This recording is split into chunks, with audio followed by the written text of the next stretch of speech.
190 million pound नैब reference में बानी PTI की दरख्वास्त जमानत मंजूर। इस्लामाबाद हाई कोर्ट का 10 लाख रुपए के जमानती मचल के जमा कराने का हुक्म। चीफ जस्टिस आमिर फारूक और जस्टिस तारिक महमूद जहांगीरी ने फैसला सुनाया। बानी पीटीआई लॉन्ग मार्च और तोड़ फोड़ के 2 मुकदमात से भी बरी। अदालत ने फैसले में कहा शवाहिद नाकाफी होने की बुनियाद पर बरीयत की दरख्वास्त मंजूर की जाती। जिनको कायदे इस इख्तलाफ लेक्चर दे रहा था आइन पे और आइन का कि सियासत में मदाखलत ना करो, उन्हीं को तो वो पांव पकड़ के जबरदस्ती मदाखलत करवा रहे हैं। क्या हम मुल्क में एस्टेब्लिशमेंट के रजामंदी के बगैर कोई तहरीक नहीं चला सकते? क्या हमारा हर इलेक्शन उनकी वजह से होगा? इसके खिलाफ जंग लड़नी है। अगर कौम नहीं उठेगी और कौम अपने इस वोट को तहफ़्फ़ुज़ नहीं फराहम करेगी तो फिर हम मुसलसल गुलामी की तरफ जा रहे हैं। अब पाकिस्तान में कोई पगड़ी उछालेगा तो पगड़ी का फुटबॉल, हम उनकी पगड़ियों का फुटबॉल बना। हमारे इदारों को निशाना बनाना जो चारों तरफ से हो रहा है, सियासतदान भी है, बंद करें। Enough is enough. जो आदमी प्रेशर नहीं ले सकता वो इंसाफ की कुर्सी पर कैसे बैठ सकता है? जज साहिबान लेटर नहीं लिखते, नोटिस करते हैं। नोटिस करते हैं, लेटर्स की बजाय नोटिस होने चाहिए थे। हमारे यहाँ जिसका दिल चाहता है एस्टैब्लिशमेंट को और अफवाज पाकिस्तान को सियासत में घसीट लेते, जिन चीजों से दूर दूर तक वास्ता नहीं होता उस पर भी बात की जा रही होती।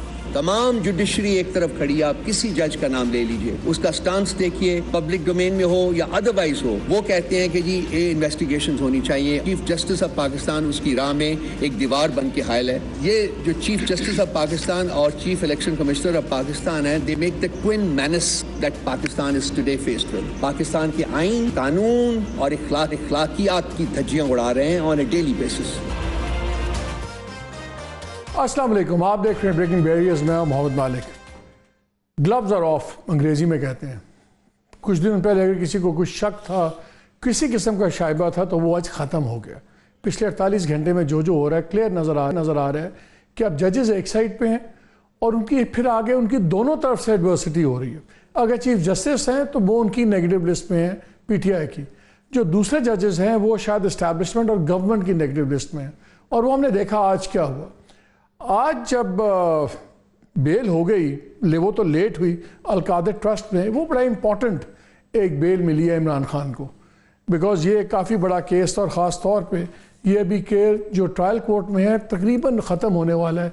30 के करीब शहादतें थी, उस पर से 19 के 20 की जरा मुकम्मल भी हो गई भी है।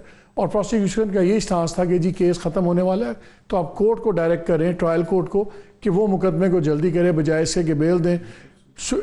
हाई कोर्ट ने यह फैसला किया है कि जब ट्रायल इतना करीब हो गया है तो फिर आपको इनकास्ट्रेट करने की ज़रूरत नहीं है मुलजिम को, इसलिए वो दोनों के व्यू पॉइंट है बहरहाल। लेकिन एनीवे झगड़ा बिल्कुल हाई पिच हो गया था जब परसों सुप्रीम कोर्ट ने यह फैसला किया कि ऑडियो वीडियो लिंक पे इमरान खान को मौका दिया जाएगा कि वो कल, और ये कल होगा, कि वो जो नैब तरमीम का केस है उसके अंदर वो अपनी टेस्टमनी दें और सारी बातचीत करें। और उस पर आपको पता है कि जैसे इमरान खान एक तकरीबन 1 साल होने को है, उनका ना कोई ऑडियो चलता है ना वीडियो चलता है मेन स्ट्रीम में, तो जाहिर है बिल्कुल इनकम्युनिकाडो थे। तो गवर्नमेंट में और इस्टेब्लिशमेंट को ये फिक्र होगी कि शायद ये अब एक कोई पब्लिक जलसा ना बन जाए व्हाटएवर, तो वो तो कल देखेंगे हम क्या होगा क्या नहीं होगा। बट एनीवे लेकिन वो बड़ा सीरियस किस्म का इशू बन गया। और उसके बाद फिर हमने देखा पूरा एक रिएक्शन आया। आज फैसल वावडा ने बड़ी हार्ड हिटिंग एक प्रेशर किया, उसके आपने कुछ शुरू में जुमले सुने हैं। यहाँ तक उन्होंने कह दिया कि अब जो इल्ज़ाम लगाएगा तो फिर पगड़ियों के हम फुटबॉल बनाएंगे। इसी तरह सीएम बलूचिस्तान ने भी कुछ ऐसी बातें की। उधर से तलाल चौधरी साहब आए, उन्होंने भी बात की, वो भी जुडिशरी पे काफ़ी स्ट्रांगली आए। और गवर्नर सिंध कामरान टिशोरी का आपने सुना, उन्होंने काफ़ी सख्त बातें की। उन्होंने कहा कि जी ये जो चाहता है वो इस्टेब्लिशमेंट और फौज को सियासत में घसीट लेता है और फैसले कानून के मुताबिक आने चाहिए। जिस तरह फैसले आ रहे हैं इससे कौम परेशान है। सुप्रीम जुडिशल काउंसिल का इजलास बुला के इन चीज़ों को सामने रखा जाए, अदलिया को फैसलों पर नज़रसानी करनी पड़ेगी। फिर आपने बिलावल भुट्टो साहब की भी तकरीर सुनी होगी आज जो असम्बली में थी, उसमें भी, और अभी हमने शुरू में सुनाया भी, उस पर भी उन्होंने कहा कि ये खुद एक तरफ कहते हैं कि फ़ौज का ताल्लुक़ नहीं होना चाहिए इसके साथ सियासत में और तमाम, लेकिन वो ख़ुद ये उनके पाँव घसीट को उसको इसके अंदर ला रहे हैं। सो क्लियरली हमें एक बहुत बड़े लग रहा है कि अब पग के अलावा जो है मौलाना फजल रहमान ने मुल्तान में आज एक प्रेसर किया, वहाँ पे उन्होंने कह दिया और आपने सुना भी कि हम भी ये साबित करना चाहते हैं कि एजेंसीज के बगैर तहरीक चल सकती है और चीज़ें आ सकती हैं। क्लियरली एक चीज़ लग रहा है कि जितना भी लाभ आया बिल्कुल पक रहा है, और आने वाले दिनों में क्या फ़ैसला होता है इमरान खान की किस्मत का, चीज़ें लगता है कि अब बहुत क्लियरली जुड़ गई हैं। अगर इमरान खान को कोर्ट से रिलीफ मिलती है और निकलने की अगर पॉसिबिलिटी होती है, उसके भी बड़े सीरियस रेमिफिकेशंस हैं नेशनल पॉलिटिक्स में। दूसरे भी कोशिश करेंगे कि इन तमाम चीज़ों का अहाता करें। हमें ज्वाइन किया बराउ क्लासा ने, बहुत शुक्र। नईम हैदर पंजोता साहब ने किया, हमें spokes person Imran Khan legal affairs हैं, हमें भी ज्वाइन करेंगे। आबिद ज़ुबैरी साहब ने भी हमें ज्वाइन कर लिया है, former president supreme court bar association. Zubairi साहब, let me start with you. ये बताएं कि ये जो ज़ुबैरी साहब की अभी आवाज़ थोड़ा सा वो लीगल कर रहे हैं, नहीं कितने एक्साइटेड अभी आप लोग? एक तरफ तो आप कहते हैं कि आज बड़ा ज़बरदस्त 2 फैसले हो गए, एक सेशन कोर्ट में से, वो छोटी कोर्ट में से भी बरी हो गए, ये मे 9 रिलेटेड। बहुत शुक्रिया मालिक साहब, आपने मुझे मौका दिया। आज जो खान साहब के केसेस जिनमें बरीयत हुई है वो मैं उनमें पेश हुआ, और वो 2022 में जो आज़ादी मार्च, लॉन्ग मार्च था, ठीक है, उसके अंदर जो है वो पुरमन यूनाव के खान साहब यहाँ पर आए और 18 के करीब 19 के करीब FIR मुख्तलिफ थानों में दे दी गई।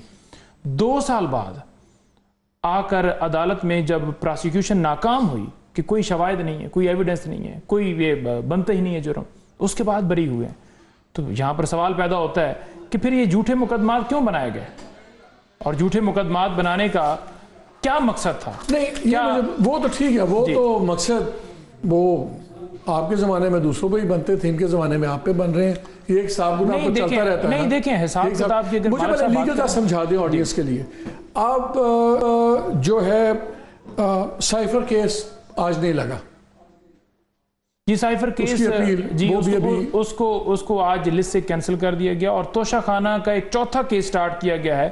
वो भी एक उसमें बीबी साहबा और खान साहब की तरफ से हमने जो है इस्लामाबाद हाई कोर्ट से रजू किया था कि ये नोटिस क्यों भिजवाए जा रहे हैं, क्योंकि इससे पहले तोशा खाना के रिलेटेड 3 केसेस बनाए जा चुके हैं, लेकिन उसको भी कैंसिल किया गया, और यही कहा गया आपकी साइफर केस में अपील पेंडिंग है। साइफर भी पेंडिंग। आपकी इद्दत केस में वकील भाग गए, वो डेनमार्क पहुंच गए, खावर मानका के वकील। जी, तो वो क्या लाजिम है उनका होना? क्या आप उसके ऊपर अब फंसे रहेंगे जब तक? देखिए, हमारी तरफ से दलाइल मुकम्मल हो गए, और यही हमने अदालत को कहा है कि उन्होंने भी दलाइल दे दिए हैं और तमाम चीज़ें मौजूद हैं रिकॉर्ड के ऊपर। वो कहते हैं जी कि हमने 70-80% आर्गूमेंट्स किए हैं, अभी हमें मजीद 2 घंटे दरकार हैं, और जब अदालत ने कहा कि कल आकर दे दें या भी मुकम्मल कर लें, तो वो जो हीले बहाने जी मेरी मसरूफियत है और ये है वो, और मैं नेक्स्ट अवेलेबल नहीं। और अभी देखिए, इद्दत में सजा हुई है, इद्दत का केस अभी इद्दत केस में 7 साल आपकी साइफर के अंदर, साइफर की जो आपकी अपील है वो भी अभी केस चल रहा है जी। तोशा खाना में आपकी बेल होगी भी, तोशा खाना में सजा भी खत्म हो गई है। राइट केस के अंदर अलकादर ट्रस्ट केस में बेल हो गई है, अलकादर में केस पे बन होगी, और अभी मे 9 का तो सुना भी शुरू होगा। देखिए, मई 9 जो है वो उसमें खान साहब की जमानतें तमाम मुकदमात में इस वक्त कंफर्म है। किसी मुकदमे में खान साहब की इस वक्त जो है गिरफ्तारी नहीं डली हुई। और अगर देखा जाए तो 3 बेल्स हैं 9 मई के हवाले से, बाकी में कंफर्म है। 3 लाहौर वो भी बल्कि हो गई हैं, और जो नहीं वो रहती हैं, वो 3 रहती हैं, बिल्कुल 3 लाहौर, और उसके बाद है अभी 8-9 महीने का, 6 इस्लामाबाद, 9 के करीब, 7-8 महीने तो आराम से ये चल सकते हैं केसेस। 9 के करीब बेल्स हैं जो अभी कंफर्म नहीं। 7-8 महीने तो केसेस चलते रहेंगे। देखिए, अगर आप ये कहेंगे ना कि फॉर एग्जांपल जी ये पानी पड़ा है तो बताएं जी कि कैसे बनता है, और पानी की आप किस में निकालेंगे, फिर ढक्कन की बताएंगे, फिर आप कहेंगे कि इसका जो प्लास्टिक है ये कहाँ से आया, और फिर बनाने वाला जा सकते हैं। तो ये एक नुक्ते के ऊपर साइफर केस की 2-2, 3-3 घंटे समाप्त हुई। 2 बजे का टाइम दिया गया, 3-3:30 बजे समाप्त शुरू की गई, 1 घंटा समाप्त की गई, और एक नुक्ते के ऊपर जानबूझकर कल फिर वही नुक्ता। तो अगर आपने ये करना है तो फिर आप साल लटका लें, अदरवाइज केस के अंदर है कुछ नहीं। अदालत रिमार्क्स दे चुकी है कि अगर देखा जाए कि साइफर की ओरिजिनल है तो 2 साल से ज्यादा सजा नहीं हो सकती। मैं आपका साथ हूं जी। ज़ुबैरी साहब, ये बताएं, जो अल-कादिर ट्रस्ट केस के अंदर जो आज बेल हुई है, इसका कितना सिग्निफिकेंस है लीगली मेन केस के ऊपर? जब डबल बेंच हाई कोर्ट का बेल लेता है, ऑब्वियसली उसके अंदर मैं फैसला पढ़ा था, 12 सफ़े के पेजेस का फैसला है, उसमें उन्होंने काफ़ी पॉइंट्स भी डिस्कस किए हुए हैं, तो इसका कितना इम्पैक्ट होगा ट्रायल कोर्ट के ऊपर?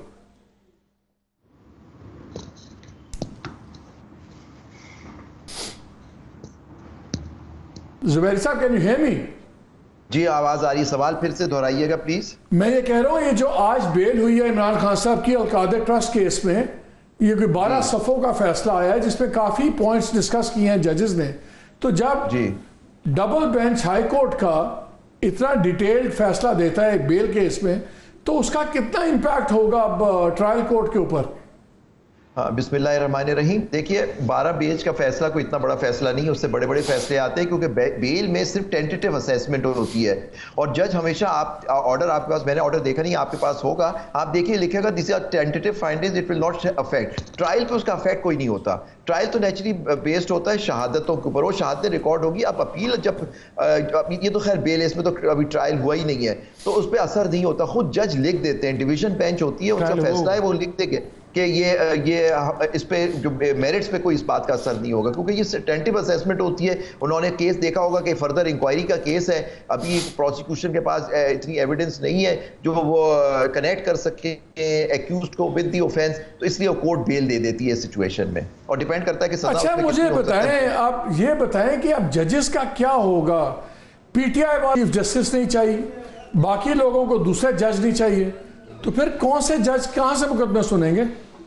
जज तो यही होंगे, लेकिन जो हम चाहते हैं, जो हमारी सारी जिद्दोजहद है कि जजों पे जो ये प्रेशर और उनको तशद्दुद उन पे किया जा रहा है, एक नया जो फिनोमेना हमारे मुल्क में डेवलप हो गया। पहले तो सिर्फ कहा अप्रोच करने की कोशिश की जाती थी, प्रेशर डाला जाता था, लेकिन अब तो तशद्दुद पे उतर आए जो इन 6 जजों ने लिखा और बाकी सब हाई कोर्ट्स ने भी, आपने वो देखी होंगी जो हाई कोर्ट ने रिपोर्ट, सारे पाकिस्तान की हाई कोर्ट्स में रिपोर्ट जमा कराई है कि जी हम पे मुख्तलिफ प्रेशर्स डाले जाते हैं। और ख़ासतौर पर किन केसों की बात हो रही है आजकल? जो केसेस जिनकी बात हो रही है पोलिटिकल केस, वो इमरान खान साहब के केसेस हैं, उन्हीं के ऊपर जो जज जो उस केस को सुनने लगता है। यही जस्टिस उमर फारूक साहब थे जिनके ऊपर पीटीआई आमिर फारूक जिनके ऊपर सारे क्रिटिसाइज करते थे। आज इतना बड़ा फैसला उन्होंने आपके हक में किया, इससे पहले भी फैसले किए हैं, तो फिर समझ नहीं मुझे आती कि फिर एतराज किस बात का है? देखिए जजों पे मैं तो नहीं समझता कि एतराज़ उस तरह से होना चाहिए, लेकिन जो बात निकल के आई कि इन 6 जजों ने जब बात की तो जस्टिस आमिर फारूक जो चीफ जस्टिस हैं, उन्होंने शायद वो फुल कोर्ट मीटिंग उसमें नहीं की, वो अब तो कर लिया नेचुरली इस्लामाबाद हाई कोर्ट ने फिर एक जवाब भी दाखिल किया। लेकिन इमरान खान ने अपने आखिरी बयान में भी इमरान खान ने नाम लेके आमिर फारूक का, जस्टिस आमिर फारूक का और जस्टिस फैज ईसा दोनों को तल दिया जी। और आज हसन साहब ने भी बड़ा तला है सबको। देखिए वो इसलिए करेंगे क्योंकि देखिए उनके कुछ फैसले थे जिसमें वो समझते हैं कि उनको बाइस उनको अलेज कर रहे थे इन जज साहिबान के खिलाफ, खास तौर पे वो बल्ले के केस के बाद और जो पिछले जो फाइज ईसा साहब के साथ, जस्टिस फाइज ईसा चीफ जस्टिस साहब के साथ हुआ, उनके खिलाफ जो रेफरेंस बना उनकी ज़ौजा और जिस तरह से वो गुजरे उस अजियत और कर्ब से और फिर माशाल्लाह से सुरखरू हुए, उस रेफरेंस ख़त्म हुआ, तो उससे वो समझते हैं कि जो उनको क्योंकि उनकी हुकूमत में वो बने थे, इनके सिग्नेचर से रेफरेंसेस फाइल हुए थे, तो उनको केस नहीं सुनना चाहिए। ये और आदमी बात तो कर सकता है, वो समझते हैं कि आप नहीं करें, लेकिन हतमी फैसला कोर्ट का खुद होता है, जज का खुद होता है कि वो समझता है कि वो उनको सुनना चाहिए या नहीं सुनना चाहिए। अब जस्टिस आमिर फारूक पे कोई ऑब्जेक्शन करेगा, decision has to be of the जज कि देखे, लेकिन वरना तो इस तरह होगा कि आप समझते हैं कोई जज आपके हक में नहीं जा रहा, आप सडनली उस पर इल्जाम लगा दें, वरना तो कोई केस कभी इस मुल्क में चलेगा ही नहीं किसी अदालत में, क्योंकि आप कहेंगे ये लग रहा है मेरे खिलाफ जा रहा है ये केस, तो आप उस पर इल्जाम लगा दें, जो होता है हमारे मुल्क में।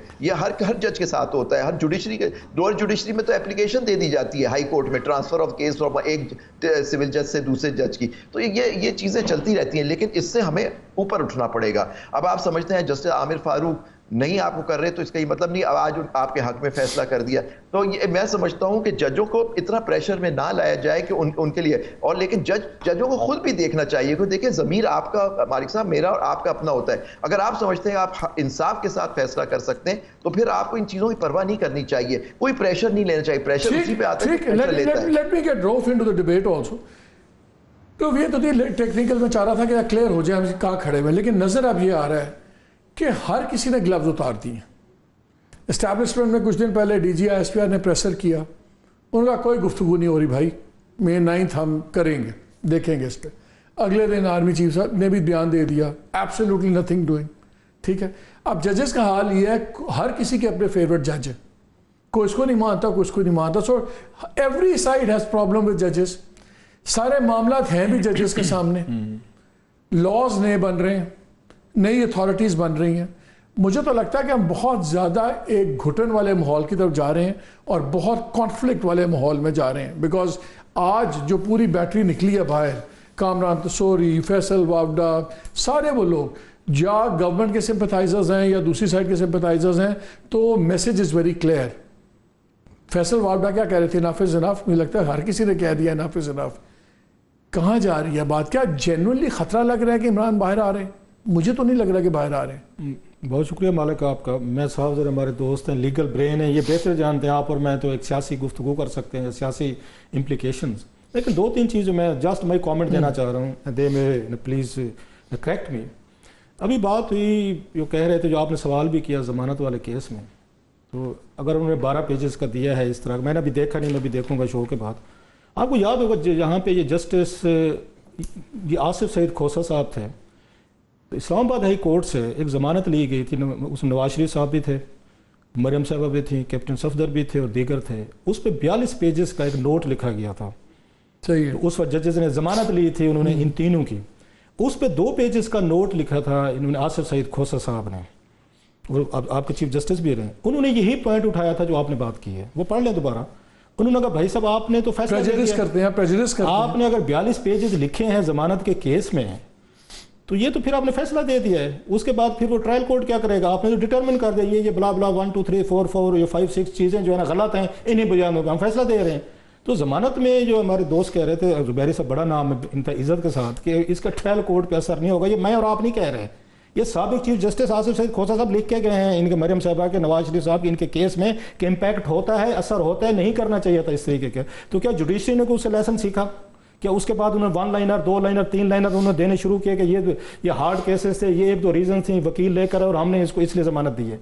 तो इसके बाद अगर चीफ जस्टिस ऑफ पाकिस्तान की भी जो रूलिंग्स हैं या उनके वो डिसीजंस हैं वो भी निचले लेवल तक नहीं जा रहे और वही मतलब 5-6 साल से काम चल रहा है, तो फिर हम इसके बाद हम क्या गुफ्तगू करें कि आपका जुडिशल सिस्टम लोग क्या कर रहे हैं, कैसे कर रहे हैं? एक तो इससे ज़्यादा मैं आगे जा नहीं सकता। नंबर 1 मैं रुक जाता हूँ, आपने भी शो करना है, हमने भी इज्जत बचानी है सर। नंबर 2 अभी बात हुई खान साहब की, हमारे भाई ने कहा, नईम भाई ने, कि उनको बरी कर दिया, बिल्कुल मेरिट पे बरी होंगे, बिल्कुल ठीक हुआ होगा। जो 25 मेरे ख्याल मे वाले केस की बात कर रहे हैं, जो वो आए थे वहाँ से, ये पेशावर से लेकर आए थे। आप जहाँ बैठे हुए हैं, ये जिन्ना एवेन्यू है आपके सामने, आप उसके ऊपर बैठे हुए हैं, उसके बैंक पे या उसके ये कोने पे, इसको पूरी रात जलाया गया था और इसके इमेजेस, इस कैपिटल को इस्लामाबाद के जलने के पूरी दुनिया ने देखे। हंगामा हुआ, आग लगाई गई, यहाँ पे पूरा सड़कों पे आपके नौजवानों ने जो उनके हाथ में लगा उन्होंने तोड़ फोड़, गमले, यहाँ पे आपके दरख्त, जो आपकी ग्रास, आपकी मतलब ये ग्रीन बेल्ट्स, उनको जलाया गया सर, और घंटों तक जलाया गया। मैं वो ये बात नहीं कह रहा जो लोगों ने आंखों से देखी है, जो मौजूदा लोग हमें देख रहे होंगे, देखी है उस केस में कि आपका कैपिटल को जलाया जाए, यार ये कोई मामूली बात है? मैं मान लिया खान साहब को कोई नहीं होगा, ये बंदे तो खान साहब लेकर आए थे ना, मैं 10 बंदे लेकर जाऊंगा तो मेरा डोमेन है, मेरी जिम्मेदारी है कि मैंने उनको डिसिप्लिन रखना है। उन्होंने नहीं करना जाके, ना हंगामा करना है, ना बंदे मारने, ना कैपिटल को जलाना है, ना आग लगानी है। अगर ये सारे इमेजेस आपने पूरी दुनिया ने देखे हैं, विटनेसेस हैं, पुलिस खड़ी हुई है, केसेस हुए, सब कुछ हुआ, सारे बरी हो गए, तो यार ये मुल्क जो है फिर ठीक हो रहा है ना। फिर जिसके पास ताकत है, डंडा है, मीडिया है, यूट्यूबर्स हैं, वीलॉगर्स हैं, मतलब सहाफ़ी हैं, एंकर्स हैं, एक जत्था हमने बनाया हुआ है, हमारे मर्जी के लुटेरे हैं, जो मतलब है यहाँ पे वो दिल्ली लूट ले, बरेली, राजा बाजार, हिंद सिंध, अनारकली लूट दे, क्योंकि मुझे पसंद है, लूट ले, तो फिर तो मुल्क के साथ ये कुछ होना है जो हो रहा है आपके साथ। तो फिर इस पर हम मतलब रोते क्यों हैं? अब मैं जहाँ उस पर आ जाता हूँ, अलकादर ट्रस्ट पे जिसपे जमानत हुई, अगेन मेरिट पे होगी, हमारी जरूरत नहीं है सर। इस मुल्क में कोई वाइट कॉलर क्राइम को समझने वाले लोग हैं कि वाइट कॉलर क्राइम क्या होता है? बदकिस्मती के साथ इस मुल्क में वाइट कॉलर क्राइम वाले आपको ना प्रोसिक्यूटर मिलते हैं, ना वकील मिलते हैं, ना जजेस मिलते हैं। वो पता कैसे करते हैं इनको वाइट कॉलर क्राइम को? वो दफा 302 के तहत हर कत्ल के मुकदमे की तरह वाइट कॉलर क्राइम को ट्रीट किया जाता है कि सबूत लाओ, आप एनी शाहिद लाओ। ये है ना कत्ल के केस में, you have to produce an eyewitness. पिस्तौल था, मैंने देखा, इसने गोली मारी, ठा करके मार गया बंदा, ठीक है। यहाँ पे सर्कमस्टेंशियल को एविडेंसेस कोई चीज होती है कि नहीं होती? जजेस को भी कह रहे हैं प्रेशर का आप सबूत दें। अगर मैं जाके जज से कोई बात करता हूं, सबूत क्या होगा? जज की टेस्टिमनी है ना सर। हमेशा व्हाइट कॉलर क्राइम, आपसे कोई पढ़ा लिखा बंदा, मैं आपको इसलिए करता हूं, मतलब व्हाइट कॉलर क्राइम को दफा 302 की तरह डील करेंगे। मसलन मुझे ये बताएं, बस चलो मान लिया सब कुछ मेरिट पे हुआ, मलिक रियाज साहब ने हामिद मीर साहब के उसमें शो था सारे, हामिद मीर साहब का नाम ले रहा हूं मैं, आपको क्लिप भी मैं भेज दूंगा। इमरान खान साहब ने कहा था कि मलिक रियाज जो है वो तमाम सियासतदानों को काना करता है। उसने जरदारी को भी काना किया, उसने ये शरीफों को काना किया, मीडिया को किया, इनका उसने नाम लिया उन्होंने। मैं आपको क्लिप भेजता हूँ। ये खान साहब का जुमला है, जब तक पावर में नहीं है आपको तो केयरफुल होना चाहिए था। आप तो होलियर देन पोप हैं, आप तो क्रूसेडर हैं, आप तो ये सोसाइटी से इन तमाम ये जो इल्स हैं इनके खिलाफ लड़ने हैं। आपने तो मलिक रियाज से ये मीलों दूर रहना है, क्योंकि वो तो मलिक रियाज लोगों को काना करते हैं, मीडिया को करते हैं, हमें करते हैं, सबको करता है। You have to be careful.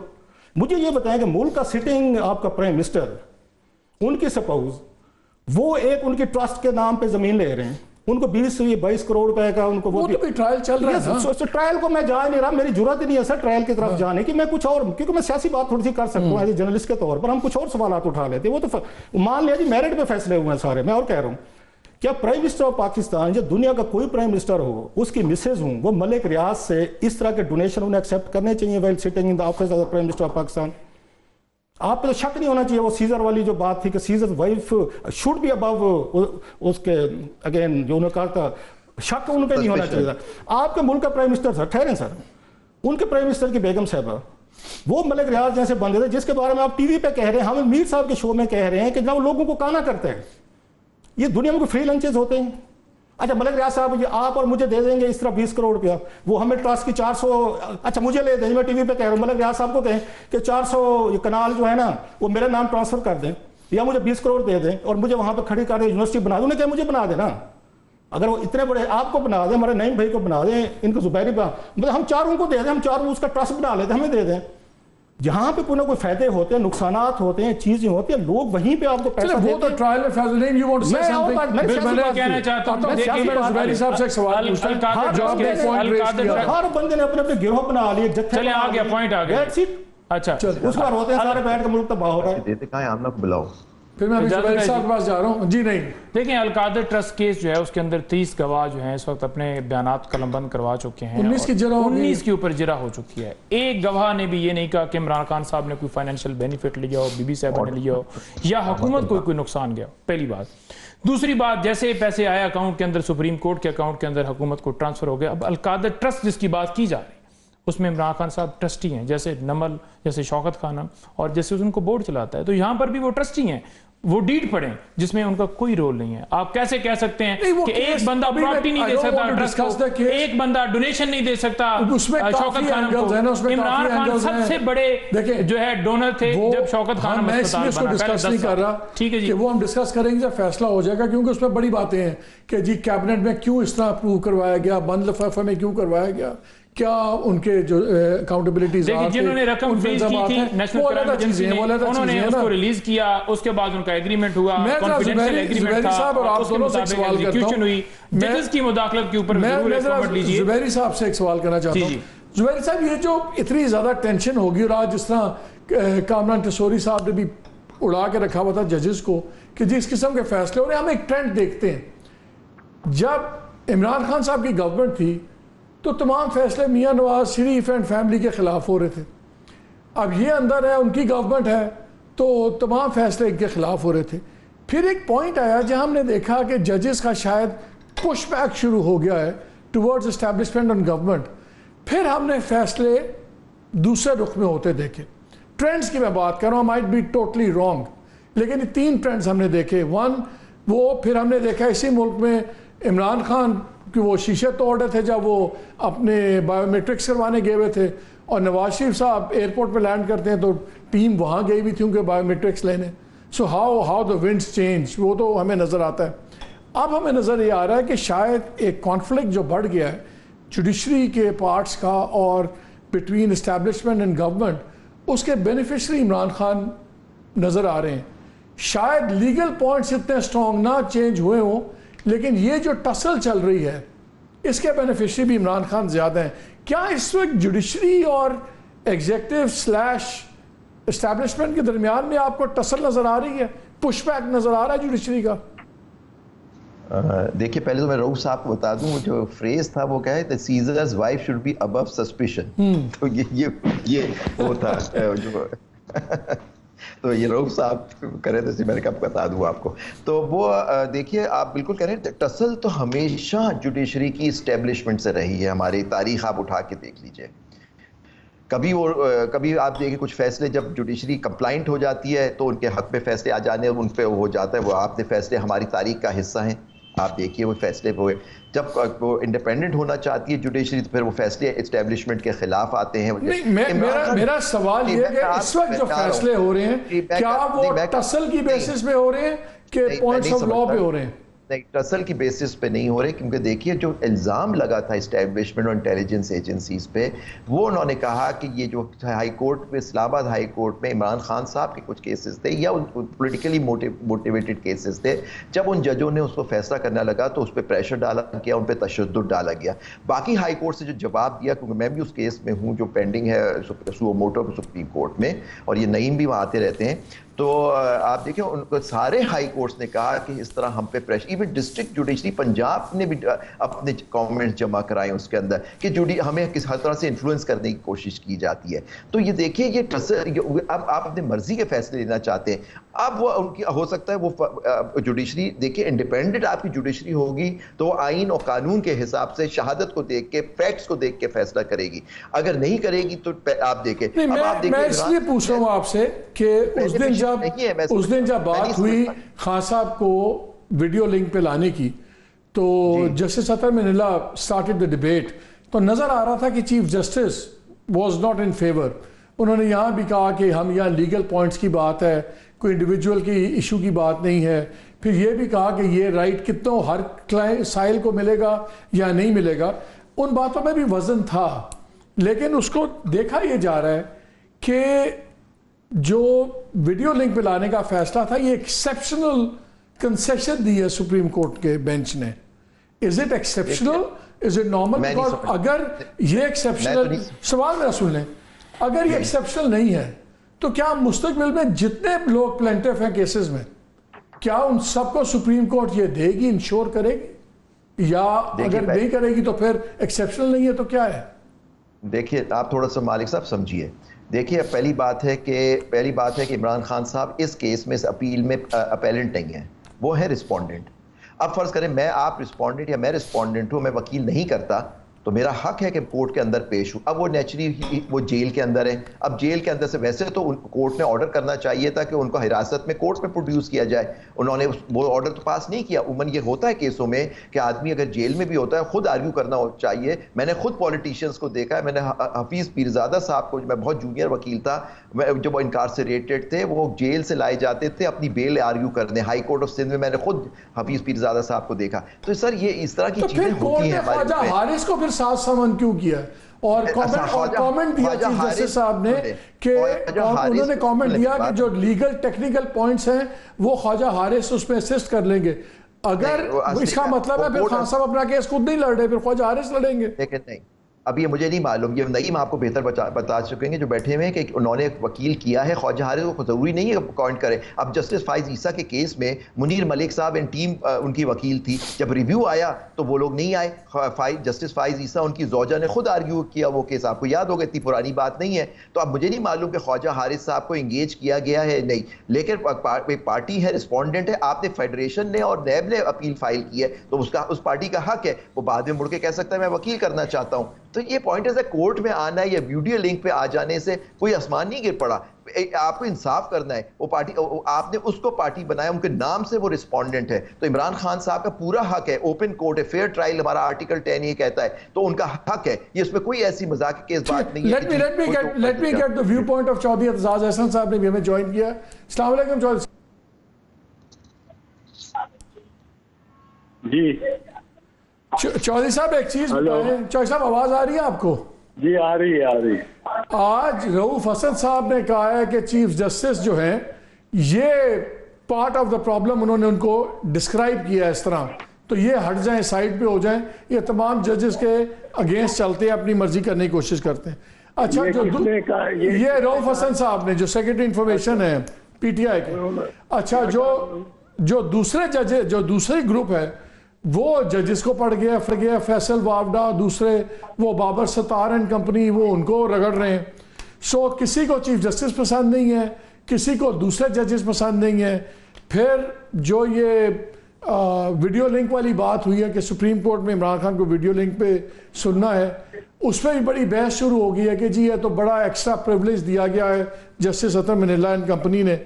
तो मुझे अब ये बताएं, ये जो अब कोर्ट के फैसले हो रहे हैं, क्या ये on the basis of their pushback to executive हो रहे हैं कि ये लीगल फैसले हो रहे हैं इस वक्त? नहीं, फैसले तो जो सुप्रीम कोर्ट कहता है इट इज लॉ, तो उससे ये तो नहीं कहा जा सकता कि लीगल नहीं हो रहा है।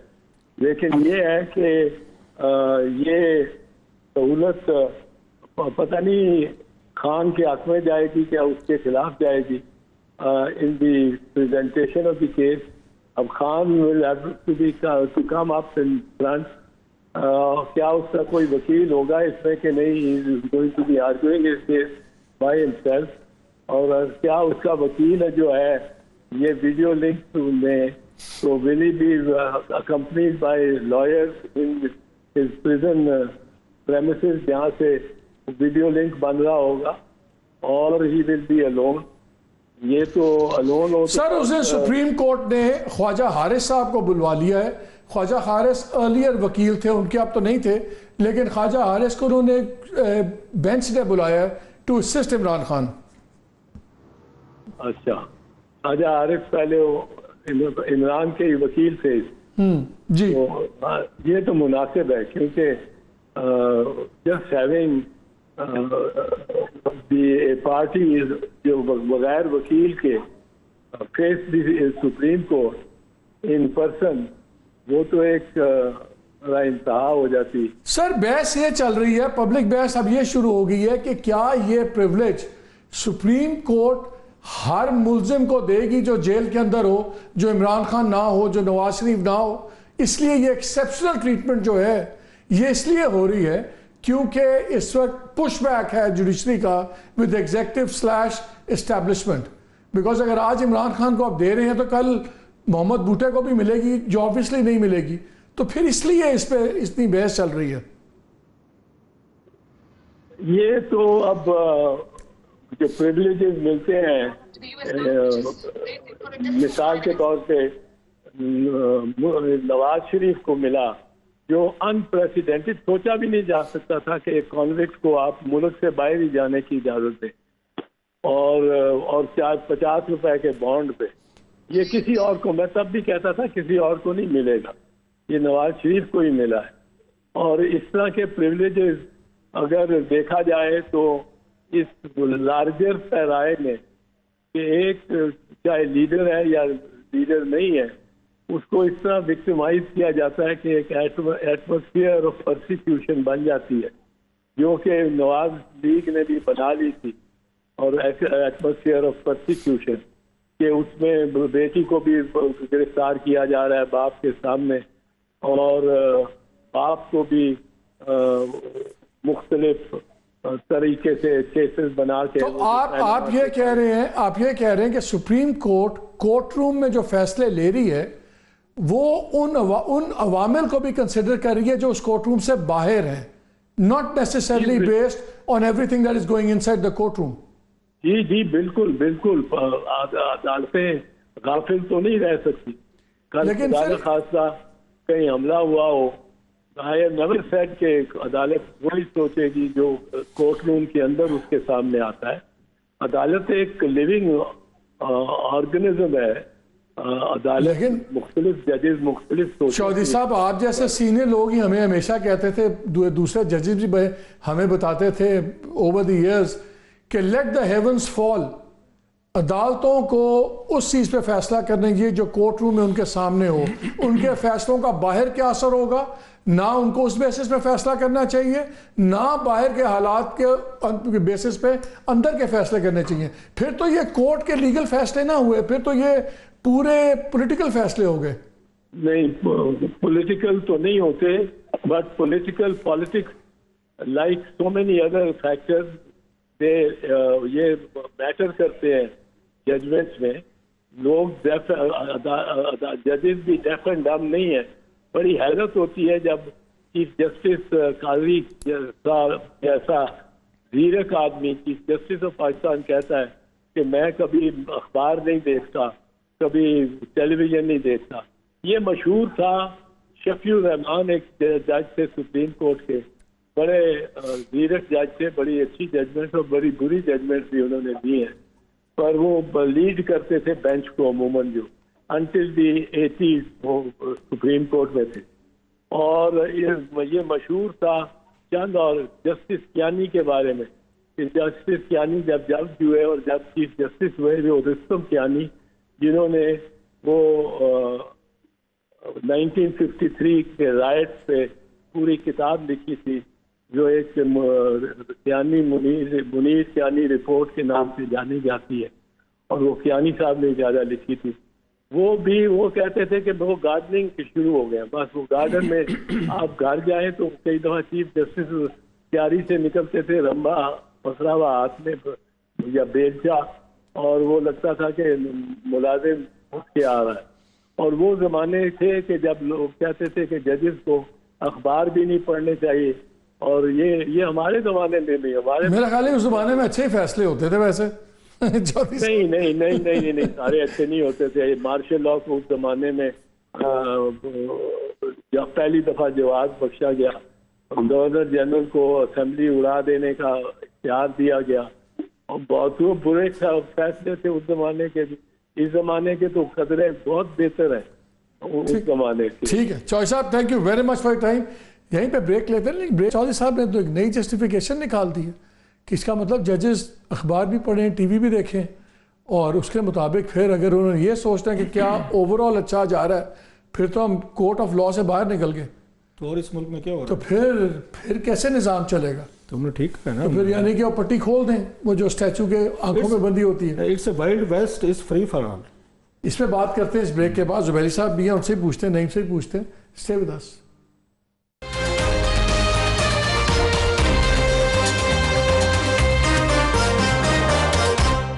जी welcome back to the show. Zubair sahab very quickly, अभी एतजाज ऐसा साहब ने एक बड़ी इंटरेस्टिंग बात की, उन्होंने कहा ये देखना होगा if it goes against him और it could go against him also. अब क्या इनके अगेंस्ट भी जा सकती है ये खुद होना इस केस में इमरान खान का? देखिए केस क्या है, केस ये है कि ये नैब तरामीम जो आई थी वो गलत है, ये केस है। तो अब इमरान खान साहब तो वैसे ही फेस कर रहे हैं सारे नैब के रेफरेंसेस, आप जानती हैं अलकादिर का भी आपने जिक्र किया और बाकी केसेस। तो अब अगर वो खुद आर्ग्यू करना चाहते हो करें, लेकिन उनको अब देखना होगा कि क्या वो वकील के साथ अपेयर होंगे या वो खुद आर्ग्यू करना चाहेंगे। आर्ग्यू तो अभी बहस तो कर दी है उन्होंने, अपेलेंट्स ने, अटॉर्नी जनरल जो गवर्नमेंट की तरफ से जो उनके मुखला होंगे, इनकी तो बारी आनी बाद में, तो अभी उनके खिलाफ कैसे जा सकती है। अगर फर्ज करें ये अपील अलाउ भी हो जाती है, जो नैब ऑर्डिनेंस है जिससे सबको फायदा हुआ था, जिन लोगों के लिए बनाई गई थी, तो उनको सबको फिर से फायदा हो जाएगा सर। तो ये तो मुल्क का नुकसान होगा ना। कल बड़ी इंटरेस्टिंग सिचुएशन होनी है। इमरान साहब भी सुनाना पसंद करते हैं, सुनना पसंद नहीं करते। चीफ जस्टिस ऑफ पाकिस्तान भी सुनाना पसंद करते हैं, सुनना पसंद नहीं करते। दोनों एक दूसरे को पसंद नहीं करते। तो ये जब कल बात होगी, आपको कहीं क्लैश होता नजर आता है? मेरे ख्याल खान साहब कोशिश करेंगे कि मुझे बड़ा एक अच्छा मौका मिल गया है सुप्रीम कोर्ट में अपना बयान देने की, अपनी गुफ्तगू करने की, लोगों को अपना, उनके सपोर्टर्स का बड़ा हौसला होगा, उनको देखेंगे। अच्छा एक और भी मसला होता है सपोर्टर की, आपने बड़ी अच्छी बात की कि हर दफ़ा कोई ना कोई सपोर्टर को थोड़ा सा वो रिलीफ दे के ना, हम एक साल से तो ये देख रहे हैं कि जी खान ने बहुत बड़ा स्ट्रोक खेल दिया, खान ने बाद बम चला दिया, तोप चला दी, ये हो गया, वो हम सुनते पढ़ते रहते हैं। अगले दिन फिर कोई और उन बेचारों पे कोई बला जा टलती है कि एक दो में वो रिलीफ दे देते हैं, 3-4 में फंसा देते हैं, एक में सजा तो किसी में जमानत तो किसी में तोशा खाना सब बता रहे, एक और केस अभी में 9 वाला खुलना है।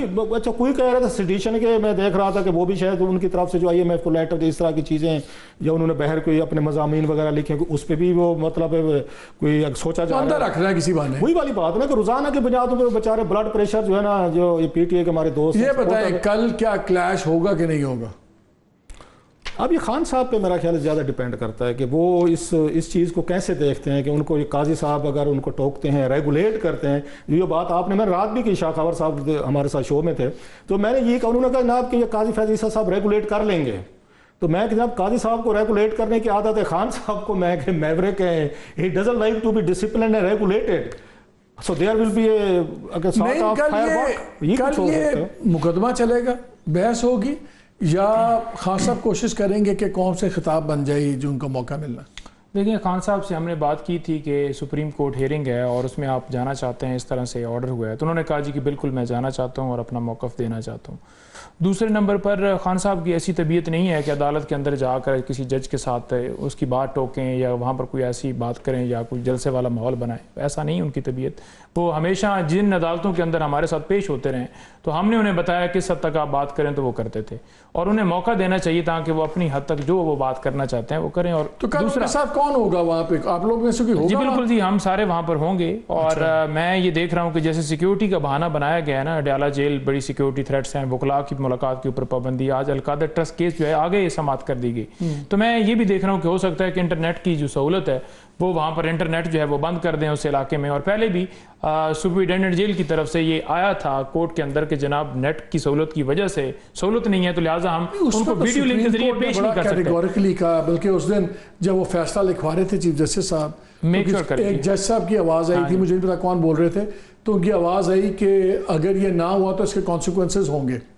सो आई डोंट थिंक कि उसमें कोई हरकत कर सकते हैं। देखें, कंसिक्वेंसेस पहले भी 90 दिन के अंदर इलेक्शन करवाने थे, सुप्रीम कोर्ट ने कहा, सारे आपके सामने है सारी चीज़ें, और जहाँ पर आज अदलिया के अंदर जिस तरह से मुदाखलत की जा रही है, वीडियो हो जाएंगे ना अगर वो कैमरे लगाए जा रहे हैं, सारा कुछ किया जा रहा है। मेरा ख्याल में उस दिन भी देख रहे थे कि चीफ साहब का दिल नहीं था कि वो किसी सूरत पेश हों, क्योंकि ना तो वो उनको बुला रहे थे और ना वीडियो लिंक के जरिए वो चाहते थे कि वो शामिल हो। लेकिन पूरी कौम की मैं आपको ये सूरत हाल ये बताऊं कि हमें इतनी ज़्यादा कॉल्स आ रही हैं कि लोग ये कह रहे हैं कि आज हम रात सोएंगे नहीं, क्योंकि इतने दिनों इतने महीनों के बाद लीडर का जो है दीदार होगा और वो चाहते हैं कि उनका दीदार हो। लेकिन मैं कुछ 6वां-7वां प्रोग्राम है और मैं मुख्तलिफ PMLN के और पीपल्स पार्टी को दीगर रहनुमाओं के साथ बैठा हूँ, लेकिन इतनी ज़्यादा उनको तकलीफ है इस बात की कि इमरान खान साहब जो है वीडियो लिंक के जरिए क्यों मंजर आम पर आएंगे, क्यों लोग, फिर उन्होंने कहा जी कि फिर वो शोर मचेगा, फिर कल वो जो हर तरफ खान साहब की वीडियो चलेगी, तो वो चाहते हैं कि ना तस्वीर चले ना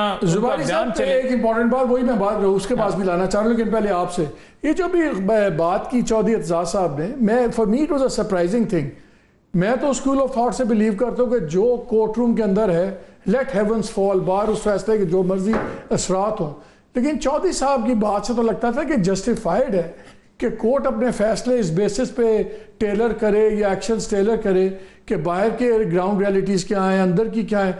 इस तरह तो फिर हर कोर्ट का फैसला लीगल पॉइंट्स पे अगर नहीं होगा, वो तो फिर दूसरी मसलतें, फिर तो बायस्ड फैसला होगा।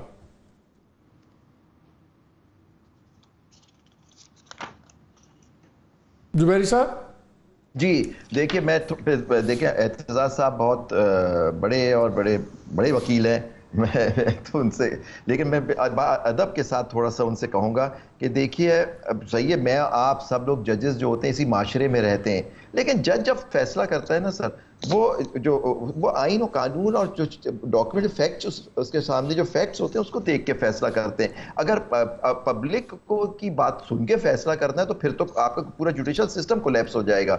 देखिए आपने आज फैसला जो हुआ अलकादर ट्रस्ट में, दोनों पार्टीज ने अपना मुद्दा बयान किया, court came to the conclusion the case of further inquiry की, उन्होंने आज बेल दे दी, केस तो नहीं खत्म हो गया, रेफरेंस तो नहीं उनका कॉश हो गया समथिंग, एक बेल मिली है। लेकिन ये कह देना कि जी वो जजेस जो हैं बाहर की चीज़ें देख के फैसला करते हैं या नहीं, तो आप देखिए मैं नहीं समझता कि इस पे इतना जाना चाहिए कि, लेकिन आप देखिए अगर ये बात होगी तो फिर मुश्किलात होगी, फिर तो केस का फैसला कानून और फैक्ट के साथ नहीं होगा। प्रॉब्लम जो हमारे यहाँ आ गई है मालिक साहब कि अगर आपके हक में फैसला आ रहा होता है तो सिस्टम सही, आपके हिसाब से सिस्टम चल रहा होता है। ये तो सब दोनों साइड का यही है ना, ये मियां साहब डॉक्ट्रिन भी यही है, ये पीटीआई डॉक्ट्रिन भी यही है, बाइस्ड हो जाता है, वो अप्रोच भी हो जाता है, वो करप्ट भी होता है और सारी चीजें हो जाती है। देखिए जज जो फैसला करता है, हाँ हो सकता है कुछ जजेस प्रेशर में, और जो बात अब हाई कोर्ट से सामने जो बिल्ली पहले वो बंद थी उसके अंदर बोरी में, अब वो बाहर आ गई। देखें जो बाबर सत्तार के साथ हो रहा है, आई थिंक इम्पेकेबल इंटेग्रिटी वाला, ही इज अ जेंटलमैन, और अब जो हो रहा है उनके साथ जी मालिक साहब, फाइज ईसा साहब के वो वकील भी थे उस रेफरेंस में, अगर आपको याद होगा तो आप देखिए जब जनरल बाजवा की वो सारी डिटेल्स आई तो उस आदमी जिसने बाद में उस आदमी को एक पकड़ा और उसके साथ क्या किया इन लोगों ने, तो यहाँ ये इंफॉर्मेशन किसने दी या उनके सामने एप्लीकेशन पीटीआई FIS ने किसने दिलवाई? हर आप भी जानते हैं, मैं भी जानता हूँ, क्यों उनके पास ऑप्शन ही नहीं था। उनसे कहा गया था ये डालो रिक्यूजल की एप्लीकेशन। और आज अटॉर्नी जनरल ने जो बात हुई है, अटॉर्नी जनरल की बात की है, वो देखिए वो क्या बात की जनरल साहब। क्विकली 2 मिनट्स उस पर एतजाज हसन साहब ने बात की। ये जो बातें हैं ना कि आसमान गिर पड़े जस्टिस होने, फिल्मों में अच्छी लगती हैं। ये ब्रिटेन का ये वहीं से आई थी ना जो केस चल रहा था वहाँ, असूल की बात तो यही है। ओह, ये असूल से ये फिल्मों में डायलॉग अच्छे लगते होते हैं। हाँ, रियल सुन लें, एतजाज साहब को कोट करता हूँ। इन्होंने एक दिन वहाँ पे सेनेटर के तौर पर सेनेट में एक तकरीर की थी, रिकॉर्ड में पड़ी होगी, आप मेरे अगर एडिटर है आपको सबूत के बगैर हम बात आपके सामने जुर्रत कर सकते हैं। इन्होंने फरमाया था, जिन्होंने पूरे मुल्क में जजेस की रेस्टोरेशन की मूवमेंट चलाई थी और पूरे मुल्क को हमने, और हम भी साथ थे सारे, मतलब वो उस पर तबले पे संगत हम भी दे रहे थे, मीडिया भी दे रहा था कि इनकलाब आ रहा है जनाब और बहुत बड़ी तब्दीली आ रही है। एतजाज साहब ने कहा था, मैं वर्बैटम आपको उनकी तकरीर भेजूंगा, उन्होंने कहा जनाब कि वो वकील, बड़े बड़े लीडरान जो वकीलों के लीडर थे, जो जजेस ये तहरीक में सबसे आगे थे, बाद में जब जजेस रेस्टोर हुए उन्होंने करोड़ों कमाए जनाब। ये अल्फाज है, मैं आपको टीवी पे कह रहा हूँ, निकालूंगा। रीजन कि उन्हीं जजेस के सामने वो पेश हुए। एतजाज कहते मैं पेश नहीं हुआ था क्योंकि मैंने एक असूली मौक़िफ़ रखा था, हालांकि ये बाद में यूसुफ रज़ा गिलानी साहब की उसमें ये रिव्यू पिटीशन में गए थे।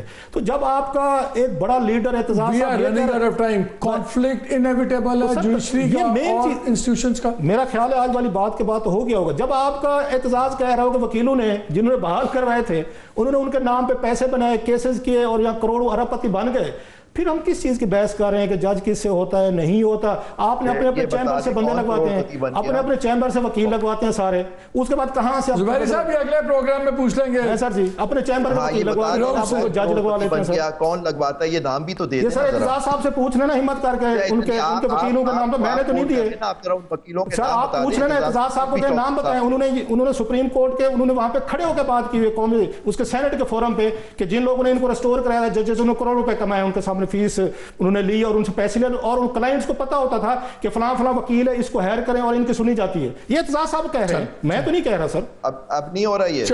चले जुबैरी साहब बहुत शुक्रिया, बहुत शुक्रिया, नहीं था आपका बहुत शुक्रिया। नाज़रीन आज का दिन तो गुड डे फॉर PTI, उनको बेल भी मिल गई और फैसला काफ़ी लंबा लिखा हुआ है जिसमें काफ़ी पॉइंट्स टच किए हैं डबल बेंच में। ऑब्वियसली मेरा तो बिलीफ है कि हमेशा लो जुडिशरी सबॉर्डिनेट जुडिशरी को असर होता है और जैसे आसिफ खोसा ने भी लिखा बिल्कुल असर होता है। लेकिन कल का दिन बड़ा इंटरेस्टिंग है इसलिए कि अगर ये आते हैं और कोई कल को आई होप कोई हिच ना हो, कोई कुछ ना हो, इमरान खान आए अपनी बात करें, कोर्ट करें सब कुछ, बिकॉज अगर ये नहीं होता तो फिर actually Supreme Court will end up in the dock कि फिर सुप्रीम कोर्ट क्या करती है अगर वो सिंपल ये ऑर्डर इंप्लीमेंट नहीं करवा सकती तो आगे क्या होगा। ये तो होगी एक फैक्चुअल बात, लेकिन जो असल चीज़ वो है इसका ट्रेंड पिछले 36 घंटों में जो हमने देखा है इस वक्त, जो तमाम जुडिशरी के खिलाफ PTI एक साइड की जुडिशरी को उड़ा रही है, दूसरी साइड जुडिशरी की दूसरी साइड को उड़ा रही है, और जुडिशरी की जब आगे से हम पुशबैक देखते हैं तो उधर भी पुशबैक नज़र आ रहा है। लग ये रहा है कि हम एक बड़े कॉन्फ्लिक्ट की तरफ चल रहे हैं। वी जस्ट होप कि इदारे भी और जुडिशरी भी दोनों ठंडा सांस लें, एक एक कदम पीछे हटें, बिकॉज अगर ये कॉन्फ्लिक्ट हुआ तो यकीन माने ये जितने पॉलिटिकल कॉन्फ्लिक्ट्स हैं वो इसके सामने बिल्कुल एक छोटी सी चीज़ लगेंगे। इजाज़त दीजिए, अल्लाह हाफ़िज़।